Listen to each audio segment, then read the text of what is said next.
오늘 우리가 함께 통독하게 되실 느헤미야 4장에서 7장의 내용은 이러합니다. 느헤미야의 결단으로 시작된 성벽 재건은 장애물에 부딪히고 맙니다. 첫 번째 장애물은 예루살렘의 피폐한 상황을 이용해서 자신들의 이익을 챙기려는 산발락과 도비아 같은 사람들의 방해입니다. 성벽이 쌓아갈수록 그들의 방해도 점점 심해지더니 급기야는 군대를 동원하기에 이릅니다. 그러나 느헤미야와 백성들은 이에 굴하지 않고 한 손에는 연장, 또 한 손에는 칼을 들고 위기를 대처해갑니다. 위기를 슬기롭게 대처하는 느헤미야의 리더십, 그리고 느헤미야를 따라 성벽 재건을 위해 애쓰는 백성들의 수고가 아름답게 어우러지는 장면입니다. 이런저런 방해를 하는데도 느헤미야와 백성들이 지혜롭게 일을 해결하며 진행시켜가자 방해자들은 느헤미야를 오노 평지로 불러내서 암살할 계획까지 세웁니다. 또한 느헤미야가 반역을 꾸미고 있다고 왕에게 고하겠다며 느헤미야를 협박합니다. 그러나 느헤미야는 그들의 이런 거짓 협박에 넘어가지 않습니다. 왜냐하면 느헤미야와 왕은 이미 깊은 신뢰로 이어진 사이이기 때문입니다. 느헤미야는 이미 이 같은 상황을 예상하고 왕과의 관계 기반을 확실히 구축한 후에 총독으로 와 있기에 그들의 위협에도 흔들리지 않을 수 있었습니다. 성벽 재건의 두 번째 장애물은 이스라엘 공동체 내부에 있었습니다. 어려운 형편 탓에 부한자들에게 고리대금을 얻었던 가난한 사람들이 빌린 돈을 갚을 수 없게 되자 자식을 종으로 팔아야 하는 상황까지 이른 것입니다. 그러자 느헤미야는 귀족들과 민장들을 불러 종으로 팔려갈 형편의 동포들을 돌려보내도록 설득합니다. 아울러 느헤미야는 자기 식탁으로 공동체 지도자들을 초청하여 내부 결속을 다집니다. 그리고 자신은 총독 재임 기간인 아닥사스다 왕 20년부터 32년까지 총독의 녹을 받지 않는 솔선수범을 보입니다. 느헤미야는 수많은 사람들이 한마음으로 땀 흘릴 수 있도록 이끌어냈습니다. 그는 실로 탁월한 행정력, 정치력, 결단력을 갖춘 사람입니다. 이런 느헤미야의 리더십이 있었기에 무너진 예루살렘 성벽을 다시 세울 수 있었다고 해도 과언이 아닐 것입니다. 느헤미야 7장은 각 지파와 가족별로 나누어서 성벽 재건 작업을 착실히 진행한 결과 마지막 성문을 완성함으로써 드디어 성벽 재건이 완료됩니다. 암살의 위험에 처했음에도 불구하고 최종 목표를 향하여 흔들림 없이 달려온 느헤미야가 드디어 성벽이 완공되는 감격적인 장면을 목도하고 있습니다. 그리고 이때 느헤미야는 매우 중요한 일을 한 가지 합니다.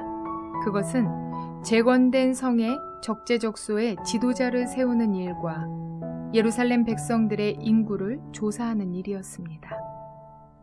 이러한 내용들을 기억하셔서 통독에 도움이 되시기를 바랍니다. 느헤미야 4장. 우리가 성벽을 다시 쌓아 올리고 있다는 소식을 들은 산발랏은 몹시 분개하여 화를 내었다. 그는 유다 사람을 비웃으며 자기 동료들과 사마리아 군인들이 듣는 데에서 힘도 없는 유다인들이 도대체 무슨 일을 하는 거냐? 이 성벽을 다시 쌓는다고? 여기에서 제사를 지내겠다는 거냐? 하루 만에 일을 끝낸다는 거냐? 불타버린 돌을 흙 무더기 속에서 다시 꺼내서 쓸 수 있다는 거냐? 하고 빈정거렸다. 그의 곁에 서 있는 암몬 사람 도비아도 한마디 거들었다. 다시 쌓으면 뭘 합니까? 돌로 성벽을 쌓는다지만 여우 한 마리만 기어 올라가도 무너지고 말 것입니다. 우리 하나님 들어주십시오. 우리가 이렇게 업신여김을 받고 있습니다. 제발 우리에게 퍼붓는 그 욕이 그들에게 되돌아가게 하여 주십시오. 그들이 노략을 당하게 하시고 남의 나라로 끌려가게 하여 주십시오. 그들의 죄를 용서하지 마시고 그들의 죄를 못 본 채 하지 마십시오. 그들이야말로 성을 쌓고 있는 우리 앞에서 주님을 모욕한 자들입니다. 우리는 성 쌓는 일을 계속하였다. 백성이 마음을 모아서 열심히 일하였으므로 성벽 두르기는 마칠 수 있었으나 높이는 반밖에 쌓지 못하였다. 그때 산발락과 도비아와 아랍 사람들과 암몬 사람들과 아스돗 사람들은 예루살렘 성벽 재건이 잘 되어가고 있으며 군데군데 무너진 벽을 다시 잇기 시작하였다는 소식을 듣고서 몹시 화를 내면서 한꺼번에 예루살렘으로 올라와서 성을 치기로 함께 모의하였다. 우리를 혼란에 빠뜨리려는 것이었다. 그래서 우리는 한편으로는 우리의 하나님께 기도를 드리고 다른 한편으로는 경비병을 세워 밤낮으로 지키게 하였다. 그런데 유다 사람들 사이에서 이런 노래가 퍼지고 있었다. 흙더미는 아직도 산더미 같은데 짊어지고 나르다 힘이 다 빠졌으니 우리 힘으로는 이 성벽 다 쌓지 못하리. 한편 우리의 원수들은 쥐도 새도 모르게 쳐들어와서 우리를 죽여서 일을 못하게 하려고 계획하고 있었다. 그들 가까이에서 사는 유다 사람들이 우리에게 올라와서 그들이 사방에서 우리를 치려고 한다고 10번이나 일러주었다. 그래서 나는 백성 가운데서 얼마를 가문별로 칼과 창과 활로 무장시켜서 성벽 뒤 낮은 빈터에 배치하였다. 백성이 두려워하는 것을 보고 나는 귀족들과 관리들과 그 밖의 백성들을 격려하였다. 그들을 두려워하지 말아라. 위대하고 두려운 주님을 기억하고 형제자매와 자식과 아내와 가정을 지켜야 하니 싸워라. 드디어 우리의 원수들은 자기들의 음모가 우리에게 새나갔다는 것을 알게 되었다. 하나님이 그들의 음모를 헛되게 하셨으므로 우리는 모두 성벽으로 돌아와서 저마다 하던 일을 계속하였다. 그날부터 내가 데리고 있는 젊은이 가운데서 반은 일을 하고 나머지 반은 창과 방패와 활과 갑옷으로 무장을 하였다. 관리들은 성벽을 쌓고 있는 유다 백성 뒤에 진을 쳤다. 짐을 나르는 이들은 한 손으로는 짐을 나르고 다른 한 손으로는 무기를 잡았다. 성벽을 쌓는 이들은 저마다 허리에 칼을 차고 일을 하였다. 나팔수는 나의 곁에 있게 하였다. 나는 귀족들과 관리들과 그 밖의 백성에게 지시하였다. 하여야 할 일이 많은 데다 일하는 지역이 넓으므로 우리는 성벽을 따라서 서로 멀리 떨어져 있다. 어디에서든지 나팔 소리를 들으면 그 소리가 나는 곳으로 모여와서 우리와 합세하여라. 우리 하나님이 우리 편이 되어서 싸워주신다. 우리는 이른 새벽부터 밤에 별이 보일 때까지 일을 하였다. 우리 가운데 반수는 창을 들고 일을 하였다.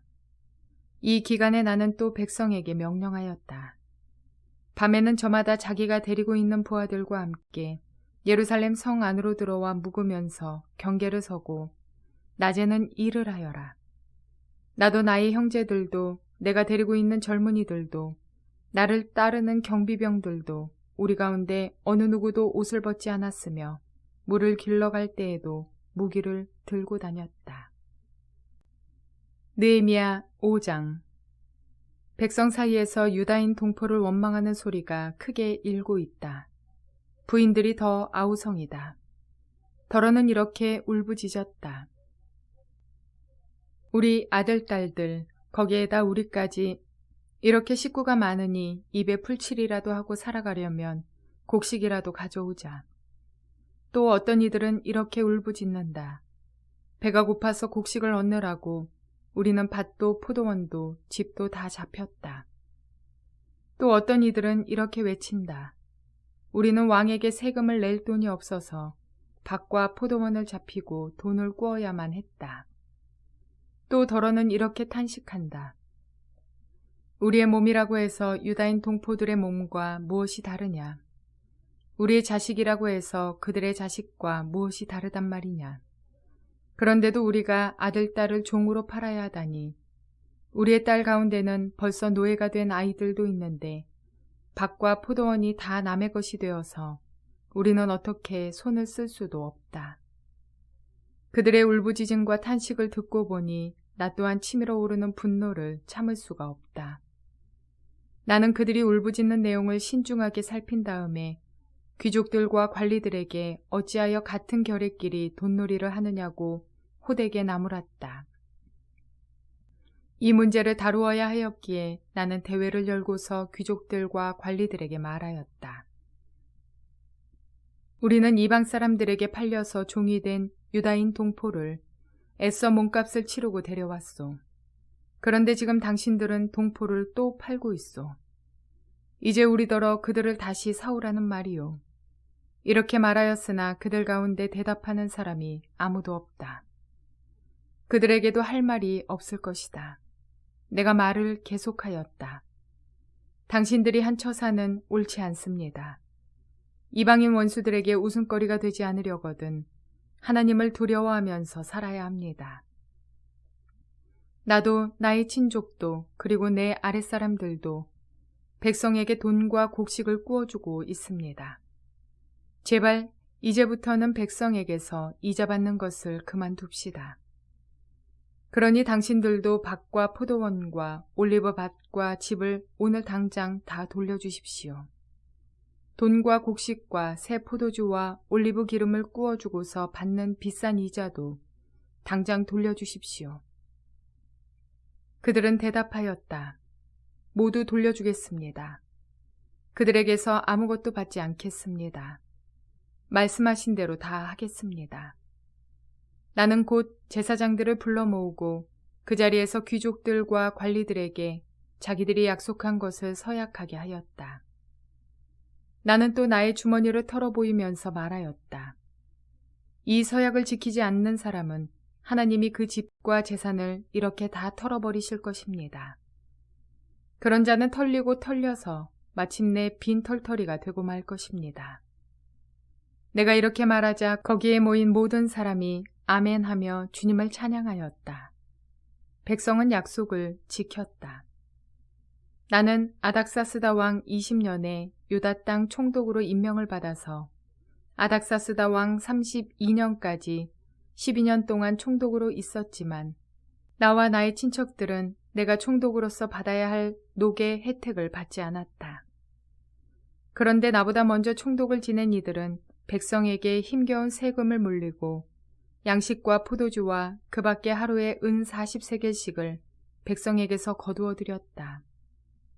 총독들 밑에 있는 사람들도 백성을 착취하였다. 그러나 나는 하나님이 두려워서도 그렇게 하지 않았다. 나는 성벽 쌓는 일에만 힘을 기울였다. 내 아랫사람들도 뜻을 모아서 성벽 쌓는 일에만 마음을 썼다. 그렇다고 우리가 밭대기를 모은 것도 아니다. 나의 식탁에서는 주변 여러 나라에서 우리에게 온 이들 밖에도 유다 사람들과 관리들 150명이 나와 함께 먹어야 했으므로 하루에 황소 1마리와 기름진 양 6마리, 날짐승도 여러 마리를 잡아야 하였다. 또 열흘에 한 차례씩은 여러 가지 포도주도 모자라지 않게 마련해야만 하였다. 그런데 내가 총독으로서 마땅히 받아야 할 녹까지 요구하였다면 백성에게 얼마나 큰 짐이 되었겠는가. 나의 하나님, 내가 이 백성을 위하여 하는 모든 일을 기억하시고 은혜를 베풀어 주십시오. 느헤미야 6장. 내가 성벽을 쌓아 올려 무너진 곳을 다 이었다는 말이 산발락과 도비아와 아랍 사람 게셈과 그 밖에 우리 원수의 귀에까지 들어갔다. 그러나 그때까지도 성문들의 문짝은 만들어 달지 못하고 있었는데 산발락과 게셈이 나에게 전가를 보내왔다. 오노 들판의 한 마을로 오시오. 거기서 좀 만납시다. 나는 그 말 속에 그들이 나를 해치려는 흉계가 있는 줄 알았으므로 그들에게 사람을 보내어 다음과 같이 대답하였다. 나는 지금 큰 공사를 하고 있으므로 내려갈 수 없소. 어찌 이 일을 중단하고 여기를 떠나서 당신들에게로 내려가라는 말이요. 그런데도 그들은 똑같은 것을 4번씩이나 요구해 오고 그때마다 나도 똑같은 말로 대답하였다. 5번째도 산발랏이 심부름꾼을 시켜서 같은 내용을 보내왔다. 심부름꾼이 가져온 편지는 봉하지 않았는데 그 내용은 다음과 같다. 당신과 유다 사람들이 반역을 모의하고 있고 당신이 성벽을 쌓는 것도 그 때문이라는 소문이 여러 민족 사이에 퍼져 있소. 가스무도 이 사실을 확인하였소. 더구나 이 보고에 따르면 당신은 그들의 왕이 되려고 하고 있으며 예루살렘에서 당신을 왕으로 떠받들고서 유다의 왕이 있다고 선포하게 할 예언자들까지 이미 임명하였다는 말을 들었소. 이러한 일은 이제 곧 왕에게까지 보고될 것이오. 그러니 만나서 함께 이야기합시다. 나는 그에게 회답을 보냈다. 당신이 말한 것은 사실이 아니오. 당신이 마음대로 생각하여 꾸며낸 것일 뿐이오. 그들은 우리에게 으름장을 놓았다. 그렇게 하면 우리가 겁을 먹고 공사를 중단하여 끝내 완성을 못할 것이라고 생각한 것이다. 하나님, 나에게 힘을 주십시오. 하루는 스마야를 만나려고 그의 집으로 찾아갔다. 그는 들라야의 아들이며 무에다벨의 손자인데 문밖 출입을 하지 않고 있었다. 그가 나에게 말하였다. 하나님의 성전으로 갑시다. 성소 안으로 들어가서 성소 출입문들을 닫읍시다. 자객들이 그대를 죽이러 올 것입니다. 그들이 밤에 와서 반드시 그대를 죽일 것입니다. 나는 대답하였다. 나 같은 사람더러 도망이나 다니란 말입니까? 나 같은 사람이 성소에 들어갔다가는 절대로 살아나올 수 없습니다. 나는 그렇게는 못합니다. 나는 그때에 그가 하나님이 보내신 예언자가 아니라는 것을 알았다. 그는 도비아와 산발랏에게 매수되어서 나를 해치는 예언을 하였다. 그들이 스마야를 매수한 것은 나에게 겁을 주어 성소를 범하는 죄를 짓게 하여서 나의 명예를 떨어뜨리고 나를 헐뜯으려는 속셈이었다. 나의 하나님, 도비아와 산발랏이 한 일을 잊지 마십시오. 예언자 노아데아와 그 밖에 나에게 겁을 주려고 한 예언자들이 나에게 한 일을 잊지 마십시오. 성벽 공사는 52일 만인 엘룰월 25일에 끝났다. 우리의 모든 원수와 주변의 여러 민족이 이 소식을 듣고 완공된 성벽도 보았다. 그제서야 우리의 원수는 이 공사가 우리 하나님의 도움으로 이루어진 것임을 깨달았다. 그래서 그들은 기가 꺾였다. 그 무렵에 유다의 귀족들이 도비아에게 편지를 자주 보내고 도비아도 그들에게 편지를 보내곤 하였다.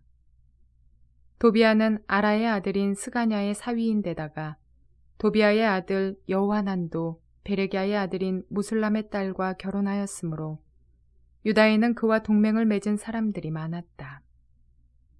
그들은 내 앞에서도 서슴없이 도비아를 칭찬하고 내가 하는 말은 무엇이든지 다 그에게 일러 바쳤다.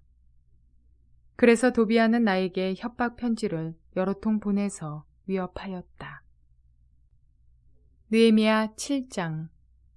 성벽을 다시 쌓고 문들을 제자리에 단 다음에 나는 성전 문지기와 노래하는 사람과 레위 사람을 세우고 나의 아우 하나니와 성체 지휘관 하나냐에게 예루살렘 경비를 맡겼다.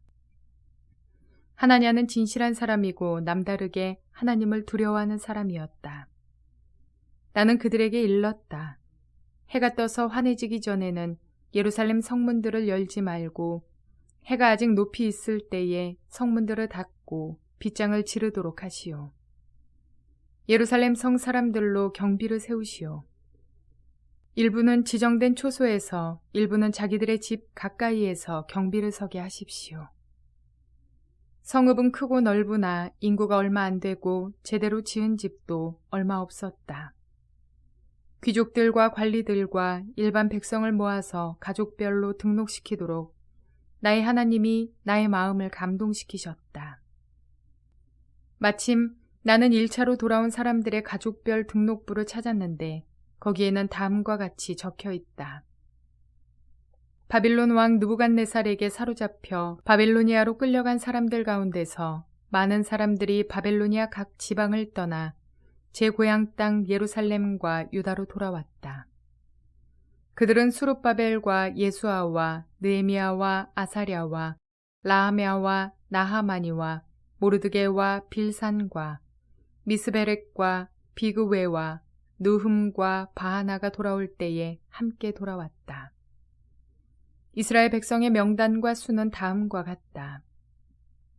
바로스 자손이 2172명이요 스바디아 자손이 372명이요 아라 자손이 652명이요 바한 모압 자손 곧 예수아와 요압 자손이 2818명이요 엘람 자손이 1254명이요 사뚜 자손이 845명이요 삭게 자손이 760명이요 빈누이 자손이 648명이요 부베 자손이 628명이요 아스갓 자손이 2322명이요 아도니감 자손이 667명이요 비그웨 자손이 2067명이요 아딘 자손이 655명이요 아델 자손 곧 히스기야 자손이 98명이요 하숨 자손이 328명이요 베세 자손이 324명이요 하립 자손이 112명이요 기브온 자손이 95명이다.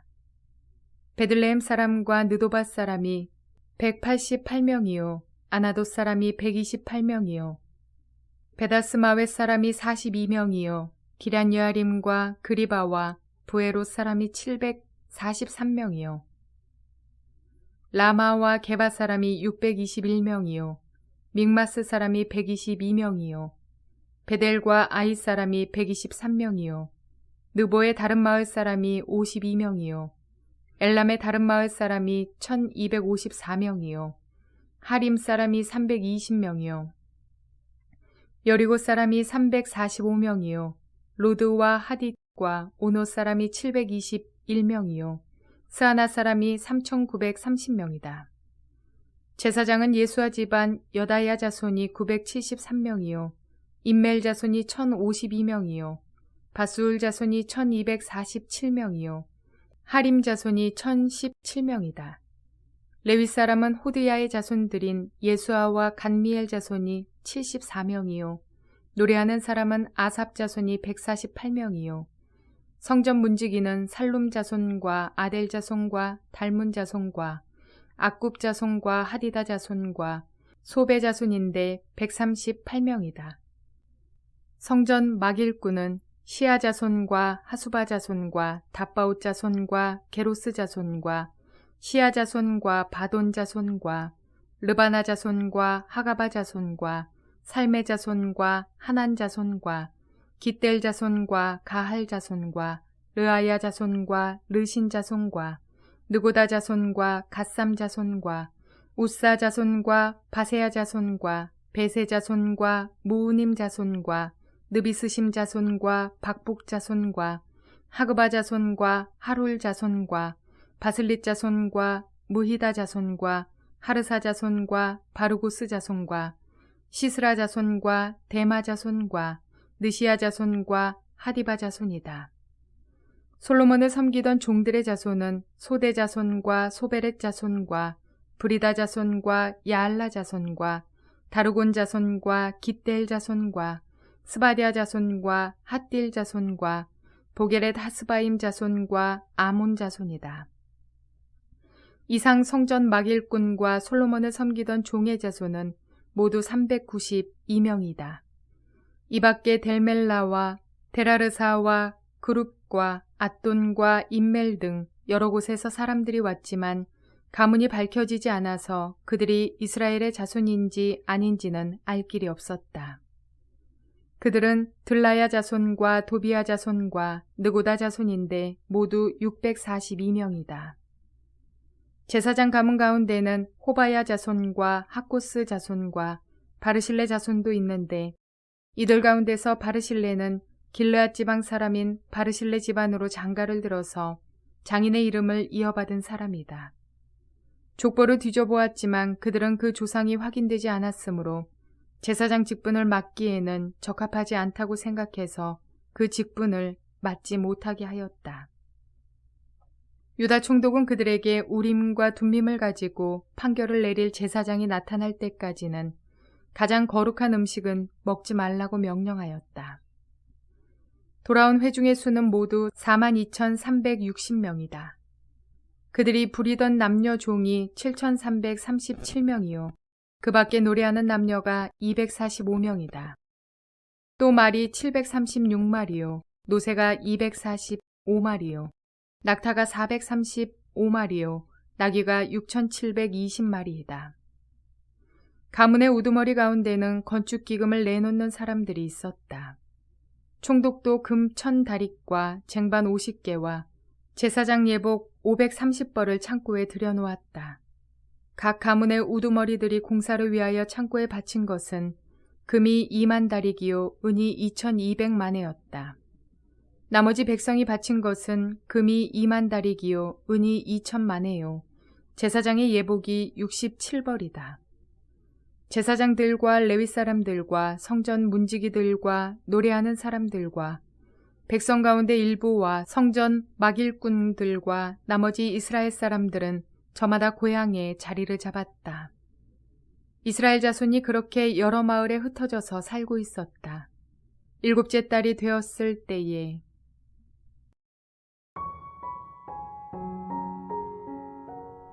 느헤미야는 자신의 동포들을 돕기 위해 왕국의 호화스러움과 안락함을 포기하고 하나님의 역사에 큰 관심을 가지며 올바른 우선순위를 결정했습니다. 그런 그는 강한 리더십을 발휘하며 수룹바벨 귀환 이후에 90년이 넘도록 이루지 못했던 성벽 재건이라는 과업을 일사불란하게 52일 만에 완수해냅니다. 이후 느헤미야는 성벽을 관리하며 지킬 사람으로 충성스러운 사람이요 하나님을 경외함이 무리 중에서 뛰어난 자였다고 불리우는 하나냐와 이전에 예루살렘의 처절한 형편을 목도하고 돌아와 느헤미야에게 그 사실을 알려준 사람 하나니를 세웠습니다. 이렇게 그들은 충성스럽고 하나님을 경외하는 자, 이웃의 어려움을 중요하게 여기고 기억하는 사람들로 공동체의 지도자를 세움으로 견고한 하나님 백성 공동체가 세워집니다. 느헤미야는 어떠한 협박과 죽음의 위협에도 흔들림 없이 성벽을 세우는 일과 공동체를 세워가는 일에 멈춤이 없습니다. 참으로 이상적인 공동체가 아닐 수 없습니다. 자신의 안락함과 안녕을 포기하고 하나님의 일이 우선인 리더, 어떠한 모함과 어려움 속에서도 흔들리지 않으며 성도를 격려하는 리더, 하나님을 경외하며 이웃의 고통을 목도할 수만은 없어서 앞장서는 리더, 모든 것이 하나님의 영광임을 드러내는 리더들로 세워지는 공동체가 이루어지고 있습니다.